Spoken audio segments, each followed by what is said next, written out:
నా జీవితం చూస్తే నాకే అసహ్యం వేస్తుంది, నా జీవితము నాకే ఇష్టం లేదు, నా జీవితం ఎందుకు జీవిస్తున్నాను నాకు అర్థం కావట్లేదు, ఈ జీవితము భయంకరంగా ఉంది, నేనే ఈ జీవితాన్ని జీవించలేకపోతున్నానని అనుకుంటా. వ్యసనాలకు బానిసై ఏమవుతున్నారంట, ఆ యొక్క గిల్ట్ తో వారు ప్రాణాన్ని వారు అంతమొందించుకుంటారు, సూసైడ్స్. ఎందుకు?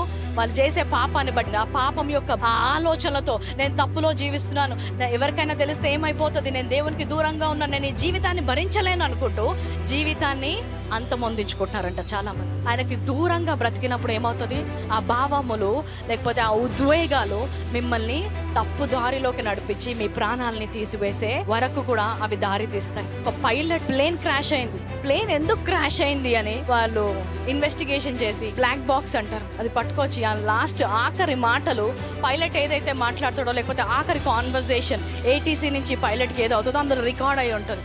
దాని ప్రకారం అసలు ప్లేన్ ఎందుకు క్రాష్ అయింది అని వాళ్ళు వెళ్ళి ఇన్వెస్టిగేషన్ చేసినప్పుడు ఆ పైలట్ కి చెప్తున్నారంట, అటు వెళ్ళకు, ఇటు తిరుగు, దించకు ప్లేను, ఇంకా రన్వే రాలేదు అన్నా కూడా ఎవ్వరి మాటలు వినకుండా ఇష్టం వచ్చినట్టు నడుపుతున్నాడంట పైలట్. ఎందుకంటే ఆ పైలట్ లో 180 మంది ప్యాసింజర్స్ ఉన్నారు, ఆయన ఒక్కడే కాదు, 180 మంది ప్యాసింజర్స్ ని పట్టుకొని ఇష్టం వచ్చినట్టు నడుపుతుంటే కింద నుంచి వారు చెప్పినా వినకుండా ప్లేన్ ని కావాలని క్రాష్ చేశాడంట. ఎందుకు క్రాష్ చేశాడు అని ఇన్వెస్టిగేట్ చేసి వాళ్ళు ఏమనంటే దాని ముందరే ఆయనకి ఆయన గర్ల్ ఫ్రెండ్ కి గొడవ అయిందండి. ఒక పైలట్, ఒక బాధ్యత కలిగిన వ్యక్తి, తనకి ఎలాంటి ఎమోషన్స్ ఉన్నా కూడా దాన్ని బట్టి ఆయన నడిపించకూడదు. చాలా మంది జీవితంలో మీ జీవితానికి మీరు డ్రైవర్ అనేది మర్చిపోతారు, మీ జీవితానికి మీరు డ్రైవర్. చాలా మంది ఈ అపరాధ భావం అనే భావోద్వేగాలతో వారి జీవితాన్ని నడిపిస్తున్నారు.